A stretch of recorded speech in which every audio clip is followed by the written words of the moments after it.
नमस्कार, मैं हूं रंजीत झा और आप देख रहे हैं एचएस बिहार। आज हमारे साथ मौजूद हैं दो शख्सियत जिनसे हम बात करेंगे।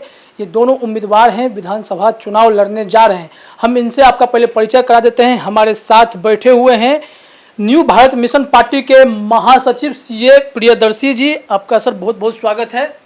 और दूसरी तरफ हमारे हैं मैडम प्रतिमा कुमारी।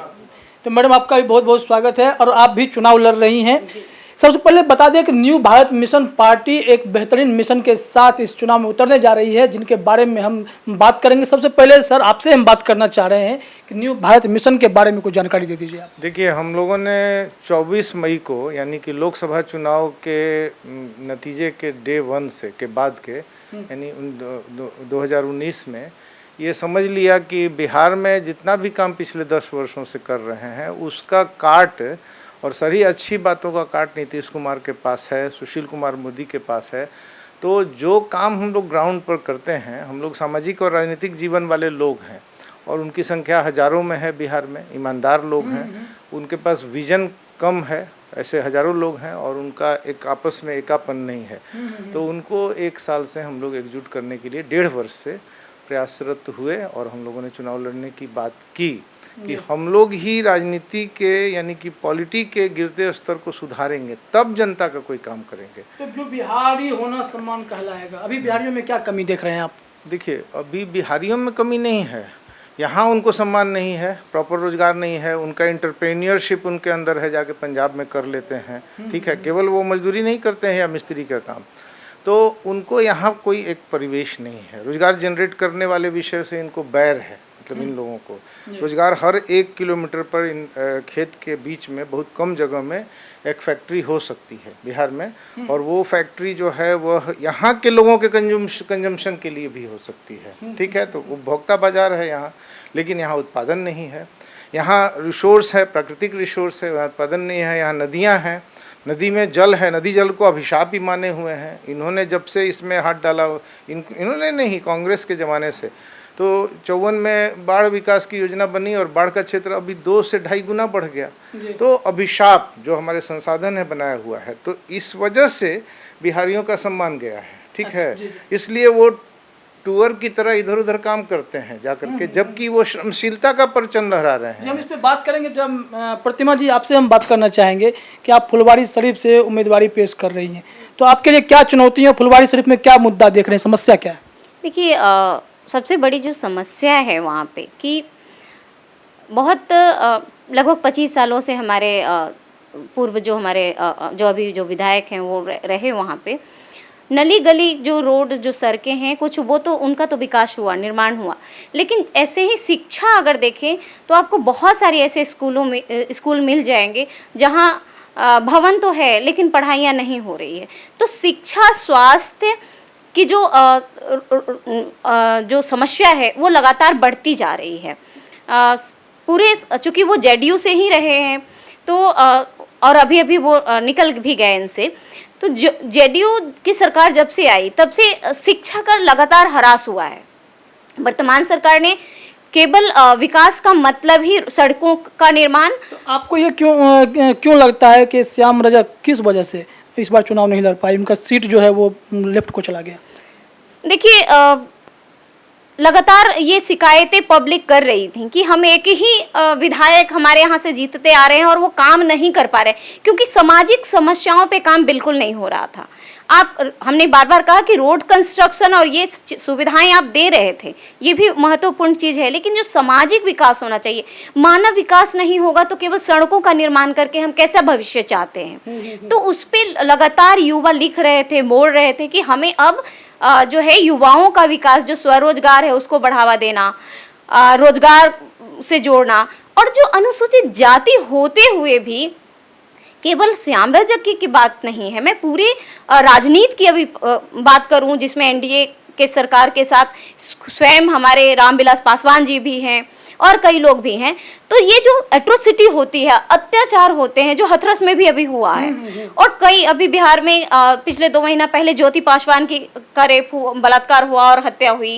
इस तरीके की जो हत्याएं हैं या जो उत्पीड़न है जो महिलाओं के साथ भी हो रहा है, उस पर ये लोग मुखर होकर नहीं बोलते हैं। तो एक आक्रोश है, जन आक्रोश है कि जब ये सामाजिक बदलाव की बात नहीं कर रहे हैं, तो क्या केवल हमारा सड़कों से का विकास से हमारा जीवन चल आप जाएगा? जनता के बीच गए होंगे, क्योंकि चुनाव अभी तो बिल्कुल फर्स्ट फेज का जो है नॉमिनेशन का लगभग लास्ट समय है, तो आप पब्लिक के बीच गए हैं, तो क्या मूड वहाँ पे है, क्या समझ में आया आपको?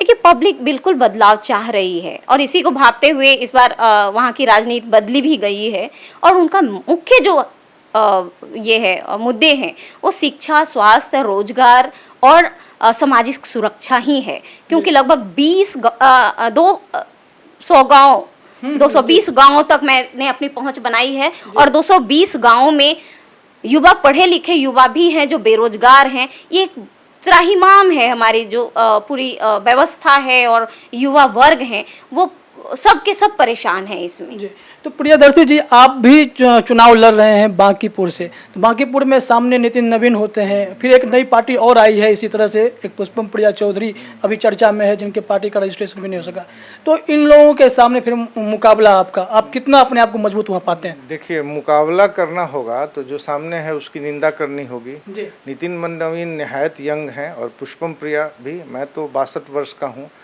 45 वर्षों से कार्यरत हूँ और मुझे घुटन है इन लोगों के द्वारा। पटना शहर पर्वतारोहण का शहर हो गया है, एकाध सड़कें हैं, आप चल नहीं सकते हैं, महिलाएं फुटपाथ पर चढ़ नहीं सकती हैं। फुटपाथ का बनाना जो है ये आत्महीन ब्यूरोक्रेसी के हाथ में है, ठेकेदारों के हाथ में है।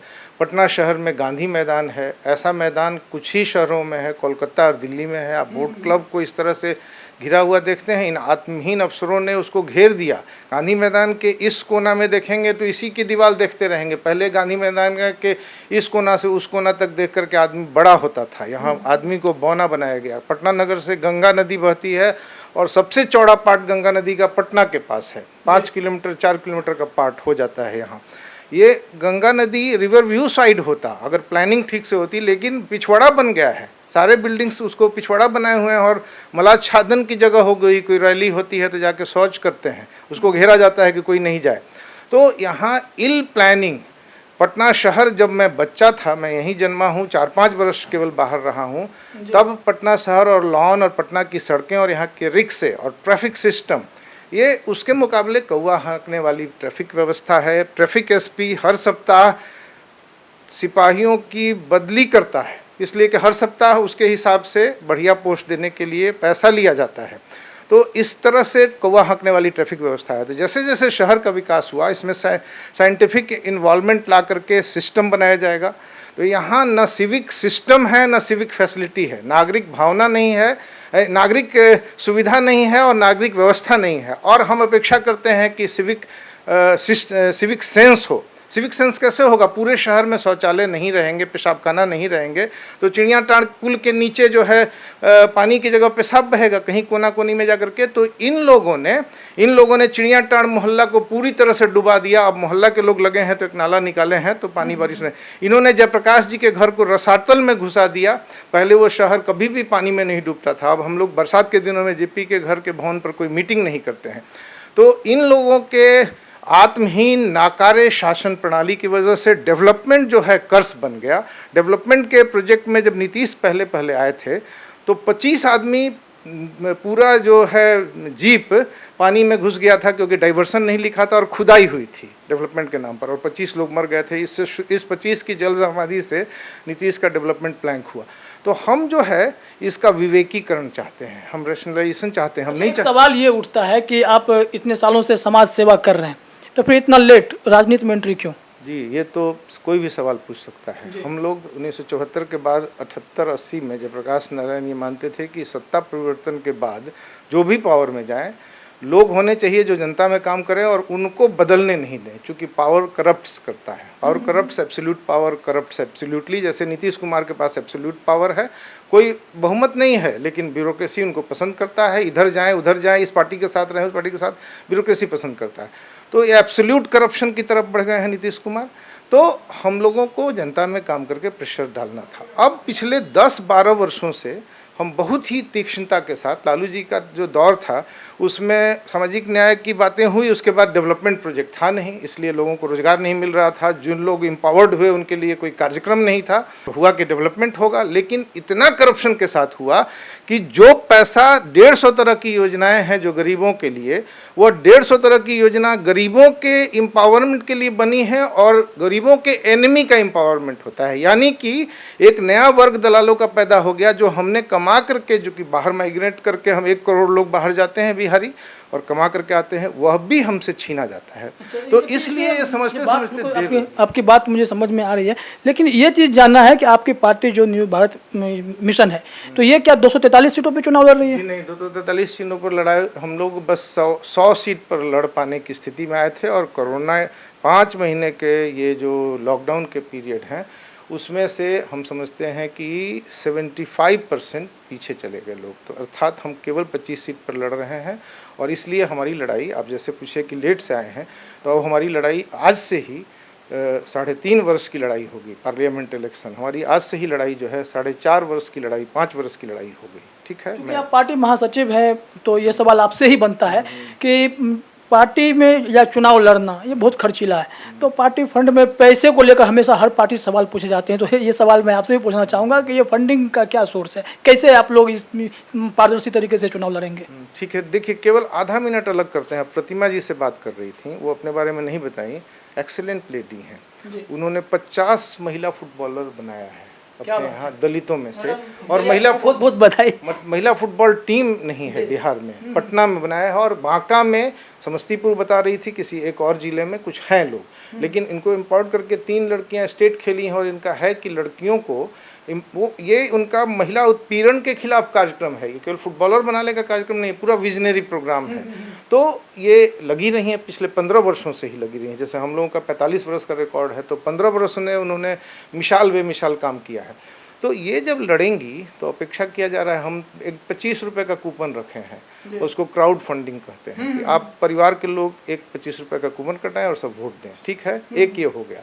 चुनाव के अंतिम दिन लोग जितना भी खर्च करें, हमारा 200 बूथ कम से कम जाएंगे, तो खर्च जो है वह 1 लाख रुपए का है। वह पार्टी को करना है, वो पैसा नहीं है, लेकिन वह पैसा सहयोगियों के द्वारा, जेपी को मानने वाले, अन्य विचारों को मानने वाले, प्रतिमा जी के पीछे जो लोग हैं उनको मानने वाले, वो कह रहे हैं देर होगा। तो हम मान लीजिए 25 कॉन्स्टिट्यूएंसी है, तो ऑर्गेनाइज जगह से 25 लाख रुपया ही खर्च कर पाएंगे। और उसके लिए चूँकि हम वर्षों से एक्टिव हैं, तो डोनर्स हैं, और वो डोनर्स बहुत कठिनाई में हैं और देर कर रहे हैं। इसके अलावा बाकी सारा काम क्राउड फंडिंग से होगा। उम्मीदवार ने अपनी जो पहले से हैसियत रखी है, उससे वो नॉमिनेशन भरेगा। और तब इस तरह से वोटर हमको पैसा और ये दोनों देंगे, और जब पैसा देंगे तो वोट जरूर देंगे। बस, ठीक है। और आखिरी सवाल आपसे, फुलवारी शरीफ से आप चुनाव लड़ रही हैं, और जैसा कि सर ने बताया कि आपने महिला के लिए बहुत काम किया है, फुटबॉलर्स तैयार किए लेडीज़ के, तो इस बार फुलवारी शरीफ की महिलाओं के लिए क्या योजना है आपके पास?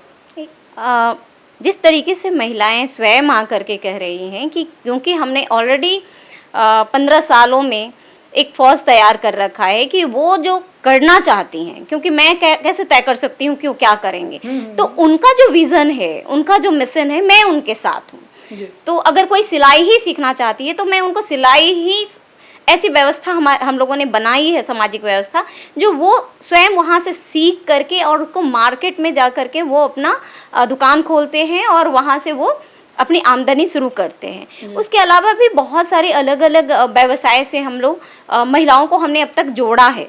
कई ब्यूटी पार्लर्स और वो लोग भी खोल चुके हैं। तो यही काम है जो मुझे लगता है कि वही लोग मुझे प्रेरित कर रहे हैं। मैं खड़ी नहीं हो रही हूँ, मुझे खड़ा किया जा रहा है महिलाओं के द्वारा, कि महिलाओं की सुरक्षा जैसी बात जो है, वो जब तक महिलाएं इसमें नहीं आएंगी और संवेदनशील महिलाएं नहीं आएंगी, पैसे वाली, जैसे अभी अपने फंड की बात करी, तो पैसा अधिकतम की बात हो रही है चुनाव में, न्यूनतम की तो बात नहीं कोई कर रहा है। तो क्या न्यूनतम पे चुनाव लड़ना कोई अपराध है? इस पर कोई बात करना चाहिए। हम, हो सकता है कि हम एकदम न्यूनतम में चुनाव लड़े, तो ये आदर्श चुनाव होगा मेरे लिए कि मैं न्यूनतम से न्यूनतम बजट पे चुनाव लड़ूं और जीत हासिल करूं। तो अभी आप सुन रहे थे न्यू भारत मिशन पार्टी के महासचिव और बांकीपुर से उम्मीदवार सीए प्रियदर्शी जी को और फुलवाड़ी शरीफ से प्रतिमा कुमारी जी को। तो ये दोनों चुनाव लड़ने जा रहे हैं। आप लोगों को सर और मैडम बहुत बहुत शुभकामनाएं, आप विजयी होकर लौटे, ये हम लोग मांगते हैं, दुआ मांगते हैं। फिर भी तो इसके बाद हम फिर किसी और नए शख्सियत के साथ आपसे रूबरू करेंगे, बातचीत करेंगे। चुनाव का समय है, नॉमिनेशन जारी है, इन लोगों के पास भी काफ़ी समय अब तो नहीं है, लेकिन मैदान में जाना है, जनता के बीच जाना है, बात करना है। तो सर आप लोगों का बहुत बहुत धन्यवाद।